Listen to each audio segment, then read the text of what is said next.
guys, my name is Alex. I'm with Toronto Dance Salsa. I'm the Director of Operations for the school. I'm also the instructor, hopefully your instructor. Thank you so much for watching my bio video. Here's a little bit about me, how I started dancing, and what inspired me to become an instructor. When I was 12 years old, I was diagnosed with hyperhidrosis. Basically, that meant my palms would constantly sweat. Not only when I would be nervous, which is something maybe you can relate to, well, my hands sweat too. No, this is constantly. When I'd be writing a test, I'd have to have my hand off the paper or else my sweat would leak through and make the ink run, for example. Shake hands with someone and having them wipe their hand on their jeans and me seeing that didn't really make my life easy. Or even dating, to be honest. I've had girlfriends when I was younger and, holding their hand and walking on the street and being self-conscious that my hand is constantly sweating was really, really brutal. I went to doctors, I did a bunch of different therapies. Some doctors would say, oh, it was puberty, it was not puberty, it might stay with you for the rest of your life. So I was dealing with that for 10 years, until I was 22. Now going back a couple years before that, I have this huge complex with my sweaty hands. In any interaction, when you think about your hands are really important to you, right? We take it for granted. So I started going clubbing with my friends. We would go to the government, all these places, some of them might be closed down now. And I hated the experience. So my friends would be on the dance floor dancing, grinding with girls, whatever, and I'd be that guy who would have a beer in his hand and be in the corner just sort of shuffling back and forth because I couldn't understand rhythm. So sweaty palms and no rhythm. And so every time I left the club, I felt worse and worse about myself. I'd spend money on the drinks, but I wouldn't really be happy. And so I was really frustrated.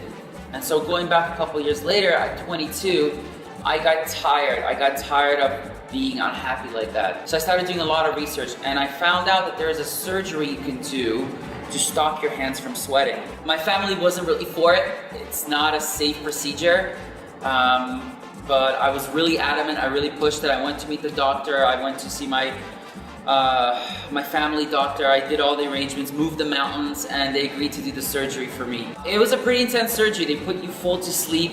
They have to separate your ribs. They go in, they cut the connection to your hands. I remember when I woke up from the operation and they asked me to feel my hands. Were my hands sweating? And I felt my hands and I could feel this tingly sensation. So I would always get a tingling sensation and my hands would sweat. So I got the tingling sensation, but there was no sweat. From 12 years old to deal with that and then just wake up after 10 years of that and just it's gone, it's crazy. I still feel the tingling sensation, but no sweat comes out. So after I did the operation, I decided that I wanted to go and learn to dance somewhere, that I wanted to hold a girl's hand. And I was going up the escalator at Empress Walk and I saw people dancing here and I'm like, I have to do it. I have to take this chance on myself. I have to rediscover myself. I have to recreate myself. I didn't have rhythm. I had 2 left feet, but I went through all this pain and I'm like, this is the new beginning for Alex. So I started taking lessons here. I loved it, but I was really bad at it. Really bad at it, actually. So when I started doing level 1 as a beginner in salsa, I would go after to a park near where I live. It's called Earlbell's Park, and I would practice over and over my basics because I was having trouble with it. Really struggle with it. I started dancing more and more and taking more lessons. I got inspired by all the helpers that were there, and I wanted to be a helper. I wanted to help others. I wanted to help give confidence to others and help them grow, all the students. So you've probably already seen some of the helpers, maybe you're a brand new student watching this, but volunteers or helpers are advanced students of ours that love dancing so much that they just for 3 or 4 hours, once a week, they'll go into class and they'll help other students. It's incredible. I wanted to do that. I was told no. I was told no because I was not as good of a dancer. So I had to hustle through it. I had to do advanced levels. I worked harder. Finally they said, yes, I can become a helper. So I became a helper, I became a volunteer, and I loved it. I loved seeing people smile. I loved seeing people grow. As I was going through it, I realized that I wanted to make a bigger impact on people. So I asked to be an assistant. Again, there wasn't necessarily an opportunity for me. I wasn't that great of a dancer at that point, so I had to work hard again. I had to hustle. To be honest, I love that. I love hustling. I loved working hard because I was earning it. Nothing came naturally to me, usually in my life. And this wasn't one of those things, so I had to work hard. And I became an assistant. And then I wanted to be an instructor. I wanted to teach people. I realized I'm really passionate about it. I was told that there probably isn't an opportunity yet. So I said, I don't care. Train me to be an instructor. There's an opportunity, it will come. But I wanted to do it. So I started training to be an instructor. I was given small parts to teach in the class. And something crazy happened. I was assisting maybe for 4 or 5 months, and then the instructor that was training me, she was also the school owner, and she had a serious injury that was chronic and ongoing. So about 3 weeks into the class, as I'm training and teaching small parts and building my confidence, she calls me and she says, Alex, I can't continue teaching, and another instructor, his name is Evan, he's gonna have to come in and teach. I was heartbroken. Why? Because I worked so hard to earn this place, but I knew that as a guy, if a male instructor comes in, it's gonna be really confusing for students if a male assistant works with them. Sort of him teaching, him stepping out, me coming in teaching parts, it would be just really hectic and crazy. So I felt like it was a step back. I didn't know Evan that well then. I was a volunteer back in the day in his class. He didn't know me that well. He thought I was cocky. I remember I messaged him or something like that happened. I said, hey, listen, I can pick you up. I can drive you to the studio. We live nearby each other. It's not a problem. So I had my notes printed out, the parts that I was supposed to teach.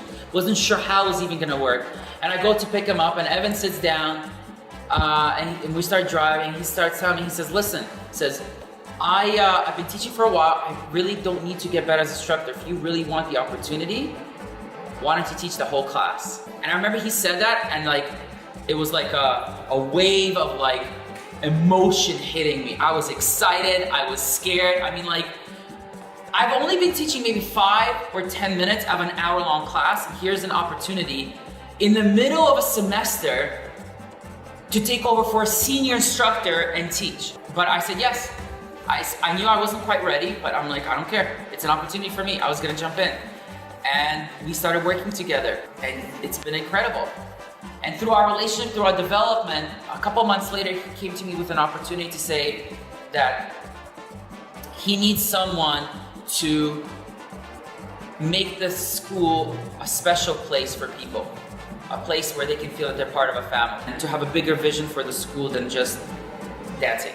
At that point, I already had a career going. I was doing really, really well in sales, and we had these conversations middle of the night, 3 or 4 hours till 2 o'clock in the night, and Evan was just there. I was like, I feel like you're the right person for this. This is gonna be great and amazing.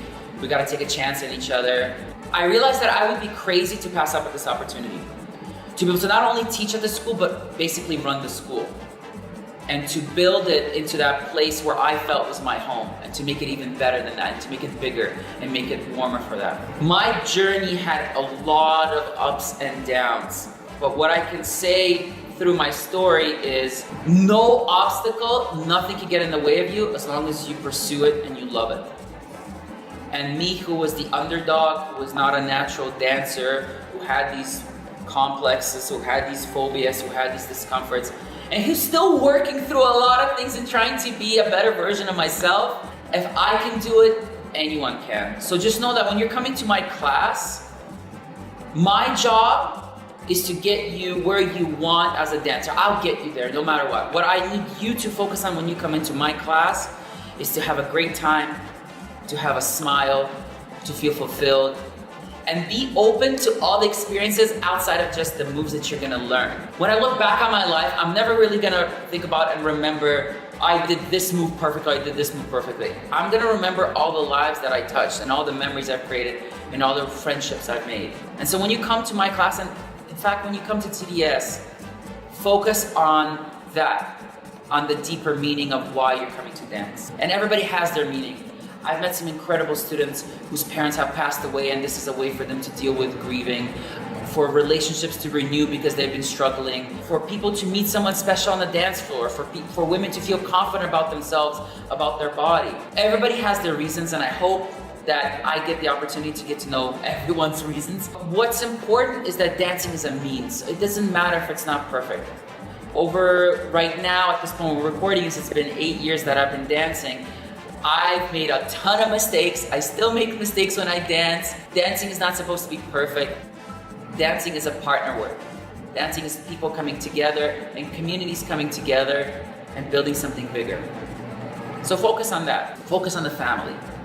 That's why we have it on our wall. So when you come to our studio at Empress Walk, you see a huge sign that says family. Thank you so much for watching. I'm really excited about you joining our big family, and I'll see you on the dance floor.